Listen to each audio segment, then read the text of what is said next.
You want my advice? Yes, please. You're not gonna like it. That's okay. You got married too fast. That's not advice. I told you. Welcome back to Thinking Critical. This is Wes. This is a video I didn't expect to make, but Joe Corallo, good friend of mine, dared me to read I Am Not Starfire and talk about it on the channel. So I went in and checked out Mariko Tamaki and Yoshi Yoshitate's YA graphic novel. And I'll say this up front, Joe, this isn't the worst thing I've ever read. And actually, the story itself is like, as far as the plot is fine. There's just one glaring weakness in the comic, and it kind of destroys everything. Obviously, here to talk to me about this is my good friend, award-winning editor, comic writer, Joe Corallo. How you doing? I'm all right, Wes. How are you?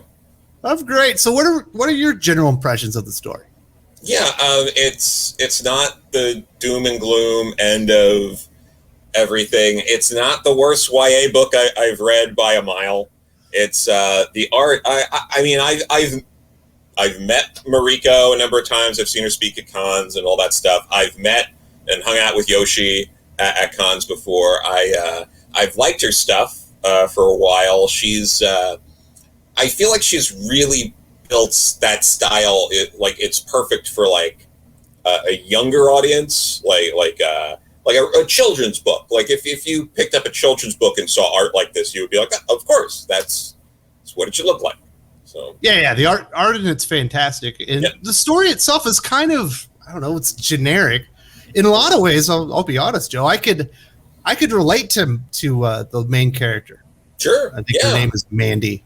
Yeah, it's Mandy. Yeah. Character in high school, rebelling, doesn't want to live underneath his mom's shadow, trying to find her own place, wants to rebel, not going to take the SATs, trying to find her niche and all that kind of stuff. It's like pretty familiar stuff. Yeah. But the problem is the character herself. Mm-hmm. She's so unlikable. Yeah. And it really turns you off as a reader. You're not rooting for her to win or even get better by the end.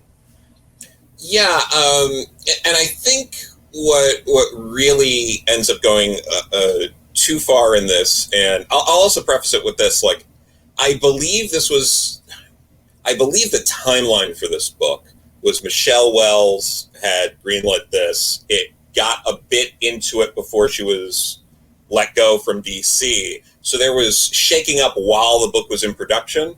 It's possible, if there was the same editorial hand through the book, that the book might have been tighter that way, but I imagine the book was handed off to another editor while they were still going for it, and that might explain some of that. We know when Michelle Wells was let go, when she got elevated to co-EIC, and when she was let go, that was when the editorial staff just got hacked to pieces. Yeah. So that's part of this here, but I think the what really gets Mandy too far into unlikability is the selfie debacle, where the girl she has a crush on takes a selfie with the team and with the Teen Titans, and Mandy just gets so unbelievably upset is the problem. Like, it breaks your suspension of disbelief, because you're like, I don't understand why, these are celebrities, and people take selfies with celebrities any chance they get. Why are you so upset about this?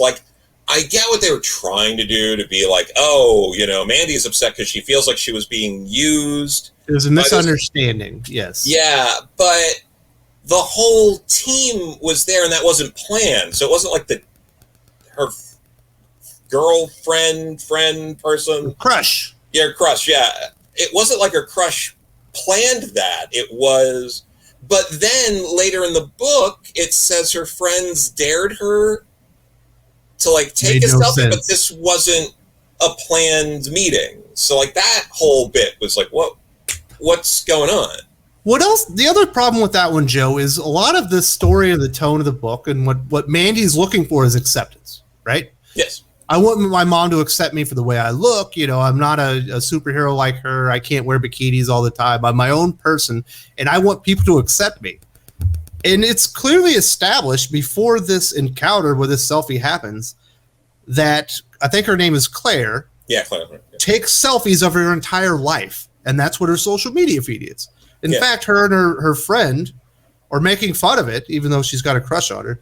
That, wow, she takes selfies of everything.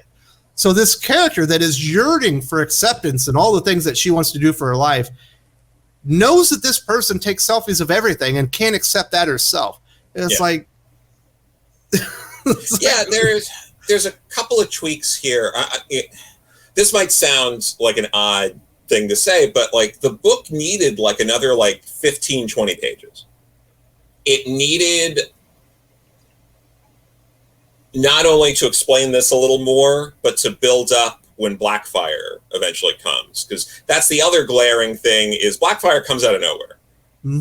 And there's also like, but before I get more into that with the selfie bit, what I think would have worked better in the narrative is Claire should have initially been using Mandy to be like, oh, I'm just going to pretend to be Mandy's friend so I can like hang out with Starfire and all of them. And then she gets to actually know Mandy and learns that they have all these things in common, and then they become friends. Yeah, like she's all that. Starts out as a dare, and then all of a sudden things change, and then somebody finds out about the dare, there's a fallout, but then they come back together. Yeah, classic story. Yeah, I think that would have worked, especially in a structure like this where again, it's not the most original thing, but it would fit in this structure. And then they talk about how, you know, she doesn't know who her dad is, but whenever they do that in a story, that's usually a part of the story. Like the payoff. You set that up, and then later in the story, you find out who the dad is, but they never do that. It's just a running gag that it might be Nightwing. It's like 3 or 4 times when they use it. Yeah, but like she also doesn't seem... She seems to have no interest in knowing who her dad is. Like it's like a kind of vague interest. Like, I kind of don't know who my dad is, but... And I don't think they mean it that way, but when you're putting out a YA OGN with a mom who's supposed to be very attractive, who can't pinpoint who the father of her child is, you're indirectly creating a narrative about a very promiscuous woman in a YA book that I'm not sure that was the intention. Well, it's a YA book, and I saw someone online, they were arguing like, my 12-year-old loved this. I was like, there's 2 or 3 too many F-bombs on this, probably for a 12-year-old. Yeah, I mean, there's a pretty decent amount of cursing, more than you would expect for something that's aimed at like 10 to 13-year-olds. Well, there's a lot of cursing through that, F-bombs and other things, but what's beyond perplexing, and this has nothing to do with the team, this is a greater DC issue, is I can pick up like James Tynion's Batman, which is, can get pretty graphic violence at points. They have to bleep out the F-bombs in those books. But then unless it's Black Label. Yeah, unless it's Black Label, it's bleeped out. But then I pick up a book that's meant for a younger audience where they don't bleep out the words. I don't think you could show anyone a current Batman book and I Am Not Starfire and be like, which is the book that's censoring the profanity? 10 out of 10 people would be like, oh, I Am Not Starfire. And then you tell them no, and they'd be like, what are you talking about? Like, that doesn't make... And you'd open up the books and you'd show them, and they'd be like, what? It's kind of weird. Why would you do that? Like, there's nothing in the book, to me, that you would have been sucked out of it if you censored the F-bomb. Or even used a different word. Yeah. And that was just as impactful. Yeah. It's very, like, that was weird. And then the Blackfire stuff, going back to that, she just shows up out of nowhere. And then the setup payoff for that was in the beginning. There's a whole montage of Mandy. And again, narratively, there's a lot of montages in the beginning that bogs down the pacing of the book, but there's a whole bit in the beginning where she's talking about, like, everyone thought I had powers, and when I was 8, everyone thought I had powers, and when I was 13, everyone thought I had, and they keep going. It's like, yeah, I get it. But as a reader, because this is like for a younger audience, like being older, maybe that helps, but you're like, you read that and you immediately go, oh, she's going to get powers at the end of the book and save the day. Of course. And then that's what happens without a hitch.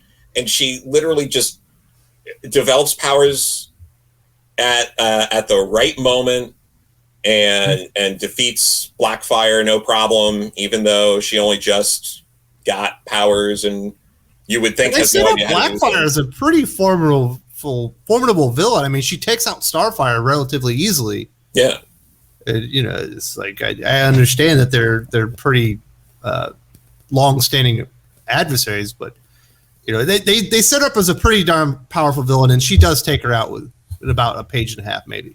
Yeah, which again, a better way to do this would be Mandy develops these powers, frees her mom, and her mom beat Blackfire together, and that's an even bigger symbolism of them coming together and moving past fractured relationship being healed. Yes. Yeah. So it not only works better in terms of being a satisfying conclusion, it works better for the narrative that was being developed.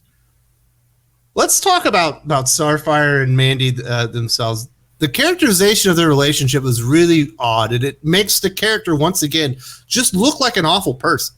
Yeah. In the beginning, she says, well, my mom always worried about my looks. Yeah.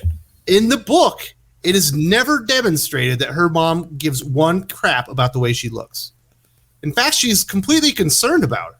Are you okay? It feels like something's happening. You can talk to me. Mm-hmm. And seems like a caring, doting mother that also happens to be a superhero that is juggling it pretty well. But there's a weird level of, I don't want to use hatred, but it definitely feels like Mandy has something against her mom, but it's never demonstrated why she would feel that way, other than in her own mind. And it makes the character that much more unlikable. Like, where do these mommy issues come from? Because the mother that's being portrayed here seems like she's pretty good to go. Yeah, and this is another instance where I do think the overall story and the way they're setting it up, it still works. I think you could fix it within the boundaries of the world and everything they set up by, again, you add a few pages or you mix things around. Have Mandy as a kid at like the big recital, and Starfire had to miss it because she was in another galaxy, stopping the Dominators from invading Earth. And, if you do, like, that would have been a decent montage if Starfire keeps missing important piano parts of recital, and her mom couldn't make it. And she's disappointed beyond belief. But her mom, she was literally saving the world, but her daughter can't see it that way. It makes sense. I think everyone can relate to the idea of, when you're a kid, it doesn't matter what your parents are doing. What you remember is if they're there or not. And I think that's something people can relate to. And if they set something up like that, and, you do a bit of that, and you do a bit of miscommunication where maybe Starfire is, like Mandy comes out dressed a certain way, and like Starfire's like, I can't send you to school like that. People are going to make fun. Like, you look at, where you can kind of build up that like butting of heads and be like, I can see where Starfire thinks she's doing the right thing, but I can also see how that really hurt Mandy's self-esteem. Like there's bits like that you could do to flesh that out and amplify it. And I feel like they were taking some of that for granted in the narrative because there were other things they wanted to. There are other montages that needed to be happening. Yeah, and I get it, but at the same time, I think these like tweaks like that, I think would have created a stronger narrative for this. It would have fleshed out the main character and made him more relatable. And like I said, I could relate to the character. I lived in a small town. Sure. My mom, people knew who she was, and it made me, I don't know, stand out in the crowd. Like, you can't go over to Wes's house. Yeah. His mom lives there. It's that, and one other thing that really stuck out was somewhere in the middle. There's a bit where they're in science class and they're talking about dominant and recessive genes. And her friend, I think it's Link, the friend. Yes. Like, it felt like they were trying to make a subtle, like, gay relationship, gay sex joke. Because he says something and then Mandy snickers. Because, they're like, oh, dominant and recessive. And he has like a quippy one-liner and she's snickering. And I was just like, it felt awkward to me because it felt like they were trying to do something that was subtle, but it ended up being too subtle. And I had to be like, I'm not quite, what am I reading here? Because Mandy's snickering, so it's a joke, but it's so under the radar. I was like, yeah, this would have been me then. I noticed the moment. It feels like, I think, is this supposed to be hinting that she's going to, like, I already know she's going to get powers. Yeah. Is that what they're hitting at here? And I was like, I didn't think about it. I am glad you brought up Lincoln. That would be the last thing I want to talk about. Yeah. And what this book really could have used, even with Starfire herself, are fully fleshed out supporting characters. Everybody in this book is so one note, including Lincoln, the best friend. And I don't know, would you want to be friends with Lincoln? It's like, yeah, I mean, characters can be complex. Not everybody has to meet every expectation and stereotype you can imagine. Yeah, it was Lincoln could have been a little more fleshed out. And again, that's why I keep going back. Like this, if you added like 15, 20 pages, I think you could have addressed all of these things and had the time and the character moments to flesh a lot of this out. Like, there needed to be that like moment. This could have even been done in like a couple of panels of, Mandy and Lincoln are friends over the years and stuff like that. They tried to tie it together with Mandy is basically the daughter of an immigrant because Starfire he is as well. And he is. Yeah. And that's what they try to do there. But there's still, it felt like there needed to just be like a little bit more to get that across. But they do. There's one moment, I'll give him this, where Mandy's upset and he comes over and says one of his jokes. And she kind of says, like, now's not the time. He stops talking. I think he might put his hand on her shoulder and just sits there in silence, as a friend would do. And that was really the only time I was like, well, Lincoln actually feels like a friend right here. Yeah, it's like that. And there's some of the instances with the texting back and forth that were fine. I hate that trope. But yeah, I think it's overused, and it's overused in this, but it's overused in general. That's not unique to I Am Not Starfire. This has been going on for at least 4 or 5 years now, where I remember when I was first seeing that kind of stuff, and I was like, oh, that's kind of cool. But every comic now has to have panels of people texting and holding there's a little too much in this book of people holding their phones and texting and doing all that. And I get that it's trying to be relatable, but at the same time, it's not interesting in a visual medium in that same way. Yeah. So there are a couple other things you could criticize, but those are my main concern. Yeah. Like, the story itself is fine. Yeah. You could relate to what's going on here. There's a couple misunderstandings. And by the end, she discovers who she is. She embraces it. She's no longer doing everything in her power not to be her mother. She realizes that her aunt is actually not her mother. Yeah. And then she embraces, her heritage, and it repairs the relationship. Yeah. Perfectly fine stuff, but they make the main character throughout the story until that part, which she just all of a sudden goes 180.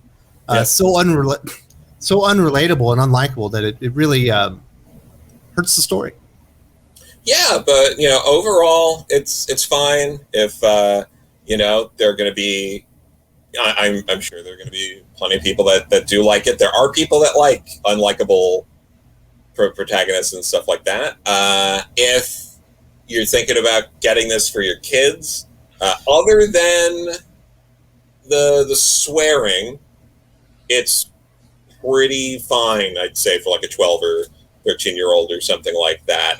There's a couple of same-sex kisses in there if that's troublesome to you, but obviously that's the parent's choice. But it's also very like it's not sexualized. It's very like it's like Disney kissing kind of stuff. It's not like a big deal. The way they even did the art was you couldn't see the lips touching. It was like the faces. So like in terms of that, it's pretty fine for all that stuff. So yeah, if the swearing and all that's not a deal breaker for you, you see parents, some parents are, stricter with that stuff. And then sometimes you see parents taking their 7-year-old to a Deadpool movie. So, depending on what you're doing, if that stuff's fine with you, then yeah.